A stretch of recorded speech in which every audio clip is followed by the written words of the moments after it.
Banyak perusahaan udah mulai investasi dengan sumber dayanya, sumber daya manusia, IT, dan infrastrukturnya. Tapi banyak juga dari mereka yang sering kayak lupa kalau AV dan sistem akustik yang proper itu sangat berpengaruh ke produktivitas karyawan-karyawannya. Berdasarkan artikel yang satu ini, dinyatakan kalau 22 menit productivity seseorang itu seringkali terganggu, up to 22 minutes seringkali terganggu karena adanya gangguan teknis. Apalagi kalau misalnya mereka berada di ruang meeting di mana ada lebih dari satu orang.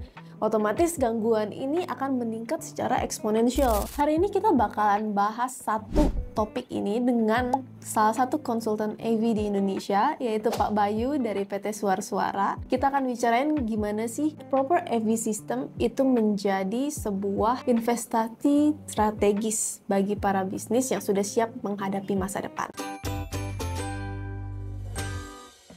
Nah, ini kita udah kedatangan tamu kita. Mungkin Bapak boleh diperkenalkan dengan siapa? Salam kenal, nama saya Bayu Pratomo. Saya adalah seorang AV consultant. Saya sudah ada di industri ini lebih dari 10 tahun, sejak tahun 2009. Saya memimpin perusahaan konsultan audiovisual, akustik dan audiovisual, PT Suara Raya, yang mungkin teman-teman sering lihat di LinkedIn sebagai Suar dalam kurung A, Suara. Nah itulah perusahaan saya. Nah, jadi Pak Bayu, hari ini kita punya beberapa pertanyaan nih, mau ngobrol-ngobrol dari Evori sama Pak Bayu. Mungkin boleh langsung aja ya Pak, saya izin lontarkan pertanyaan-pertanyaan ini. Yang pertama, terkait awareness dan masalah utamanya. Banyak perusahaan nih Pak, mereka tuh menganggap AV itu alat tambahan aja. Dari pengalaman Pak Bayu sendiri, kenapa sih mindset ini lumayan berbahaya gitu loh untuk bisnis?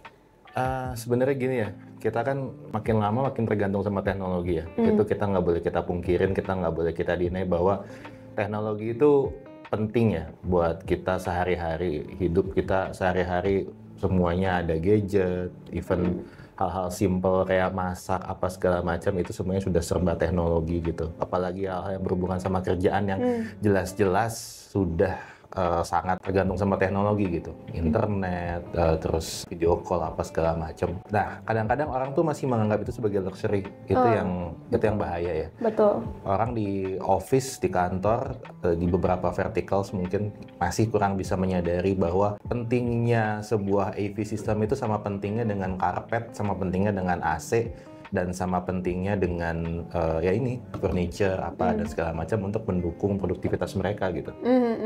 Bener sih, saya pernah temuin secara langsung. Saya nggak akan sebut di mana, tapi itu perusahaan yang besar dan saya juga kaget waktu berkunjung ruang meeting mereka itu hanya ada whiteboard dan mereka merasa itu sangat normal.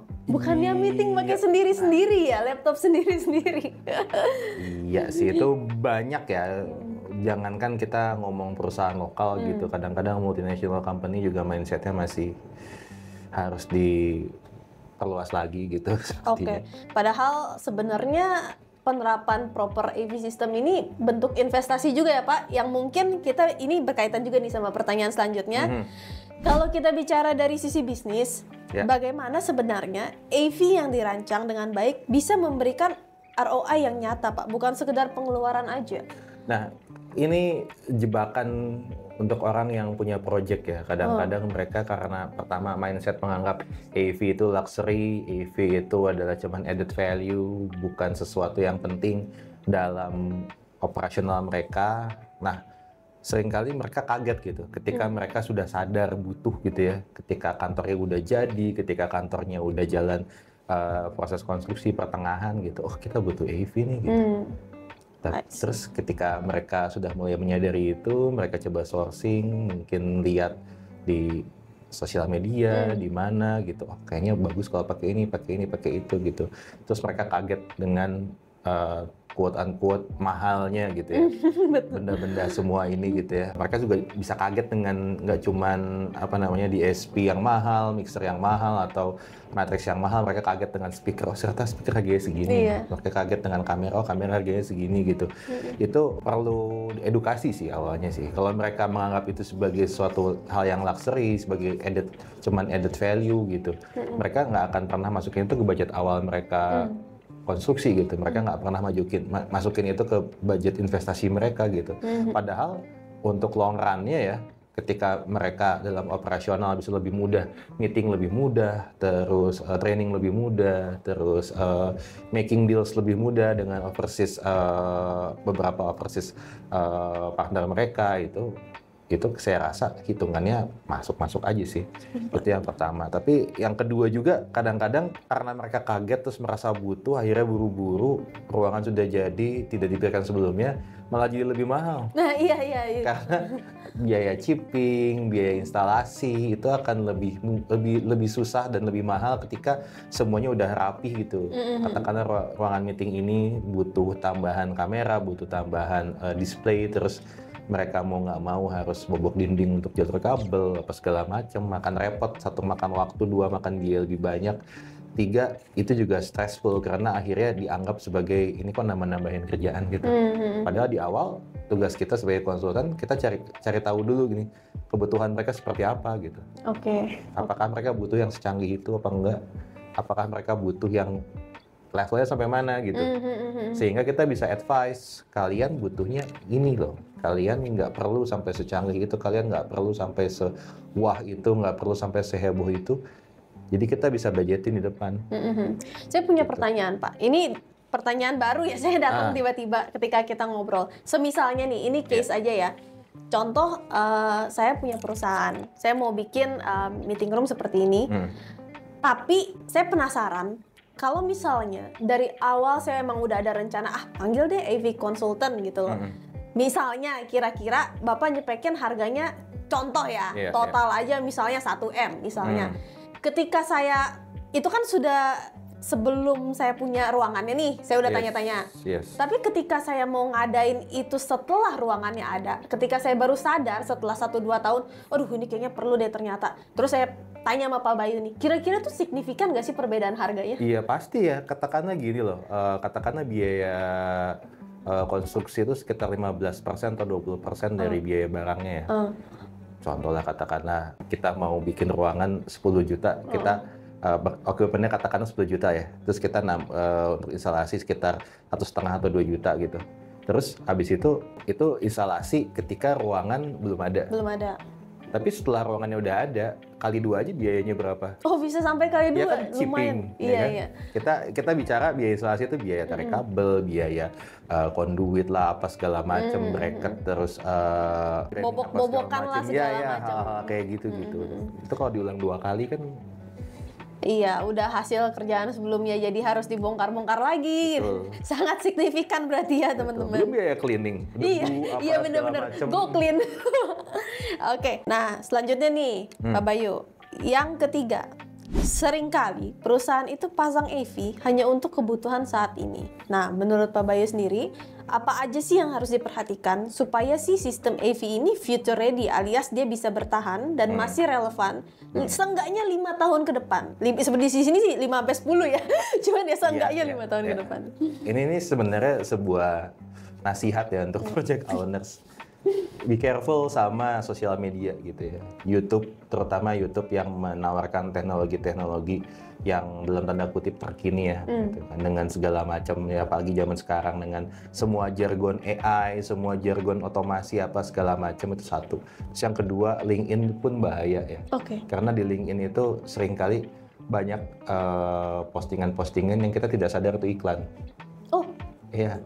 Jadi misalkan, ini apa the best ini bla bla bla, the best itu bla bla bla segala macam, sehingga mindset mereka itu jadi mindset we have to get the most sophisticated device on the planet gitu.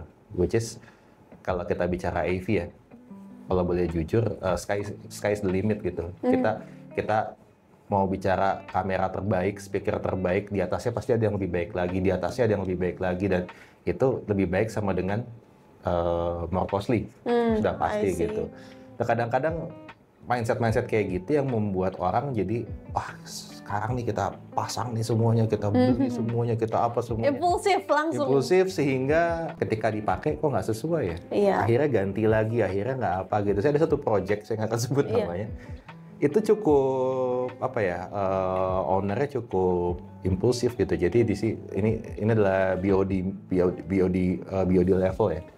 Banyak satu lantai itu sekian banyak BOD, itu masing-masing punya preferensi yang beda-beda dan mereka treat their rooms seperti rumah mereka gitu. Oh. Jadi I don't like this brand, I want this. I don't like this kamera, I want this.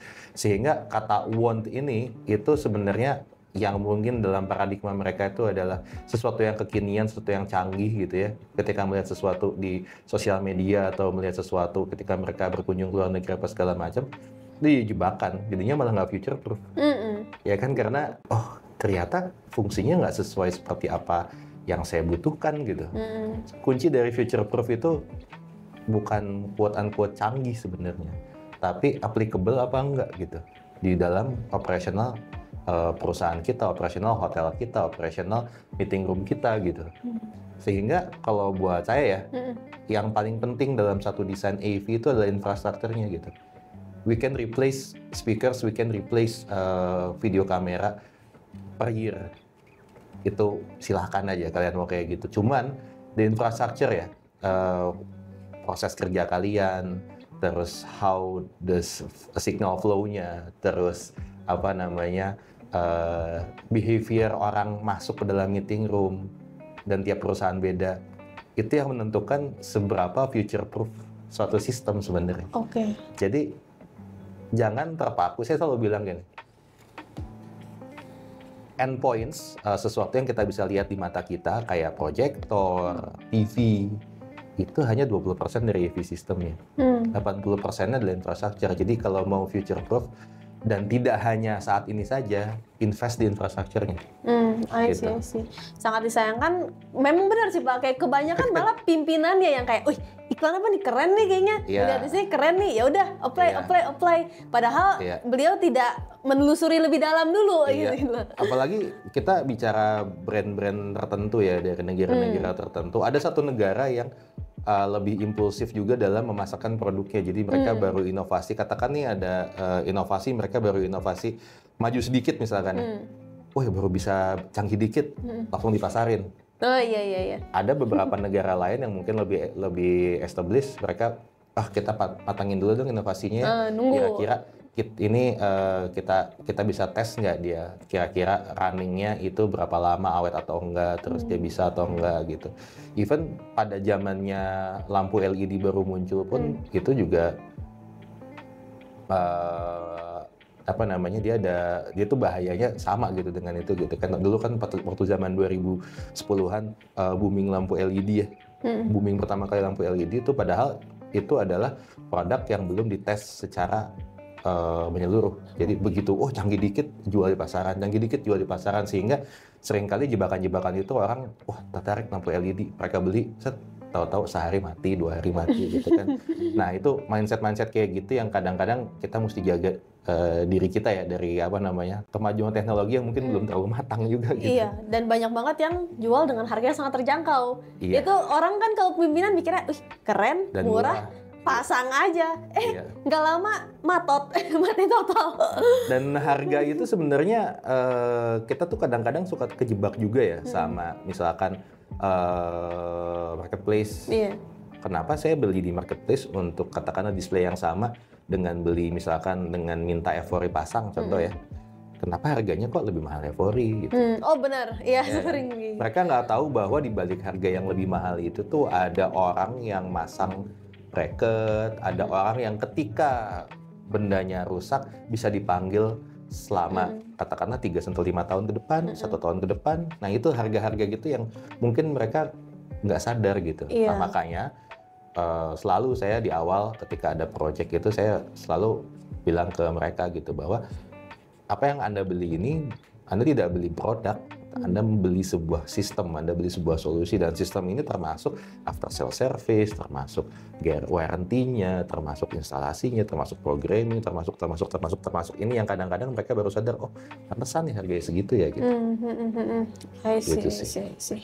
Banyak banget ya Pak Bayu hal-hal yang tidak ternotis gitu loh. Kalau saya sih masih anak-anak ya Pak. Jadi saya sebenarnya kalau ngelihat sesuatu tuh ya memang masih mindset yang kayak keren nih, beli. Tapi ternyata kalau kalian adalah sebuah atau seorang pemimpin bisnis, please deep dive further, pelajari, tanya ke AV consultant. Itu penting banget, itu akan jadi investment yang bagus untuk kalian. Ya balik lagi, perlakukanlah AV system itu kayak karpet, perlakukanlah kayak furniture. Kalian kan kalau ke teman-teman kalau semua beli furniture kan pasti cari yang oh ini bagus nggak ya, kira-kira cocok nggak sama ruangannya, saya butuh berapa lama, kira-kira dia rusaknya bisa berapa lama, atau kayak mobil lah, itu kira-kira saya bisa pakai berapa tahun, kira-kira after sales service-nya gimana, bengkelnya banyak apa enggak gitu.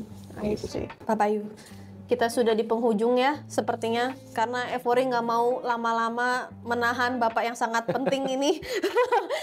Ini ada closing question, ini sebenarnya udah mencakup yang tadi sih. Ini tentang kasih satu pesan singkat, satu aja Pak, satu pesan singkat untuk para pemimpin bisnis yang nanti akan menonton video ini. Apa hal paling penting yang harus mereka ingat tentang investasi AV? Saya harus ulang ini beberapa kali ya, karena memang ini penting. Kita harus dalam menjalankan bisnis kan seperti kita mau meng-hire pegawai, kita membeli aset, kita membeli sistem gitu, sistem AC, sistem komputer, sistem IT gitu, kita kan akan memikirkan long run-nya seperti apa gitu. Kita akan memikirkan bahwa ini nggak cuma hanya kita beli sekali lalu selesai kan, tapi kita ingin bisa memakai investasi kita dalam bentuk apapun ini, dalam bentuk sumber daya manusia, dalam bentuk aset, dalam bentuk teknologi itu, supaya kita bisa mendukung kegiatan kita on the long run gitu. Kalau bisa selama-lamanya bahkan kan.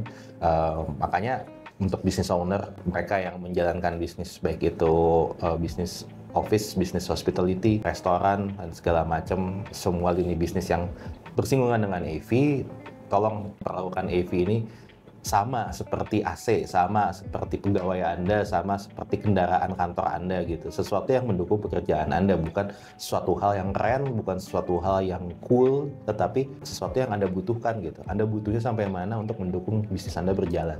Seperti itu sih. Oke, baik. Terima kasih banyak loh Pak Bayu insight-nya hari ini. Semoga hasil perbincangan Pak Bayu sama saya di sini bisa terus menginspire para pemimpin bisnis, walaupun kita bukan siapa-siapa ya, tapi at least di industri AV, semoga para pemimpin bisnis juga bisa tahu kalau AV system yang proper itu bukan cuma sekedar seperti yang Pak Bayu bilang tadi, sekedar luxury, tapi juga merupakan investasi untuk bisnis Anda semua. Oke deh, thank you Pak Bayu and Sama-sama, terima kasih.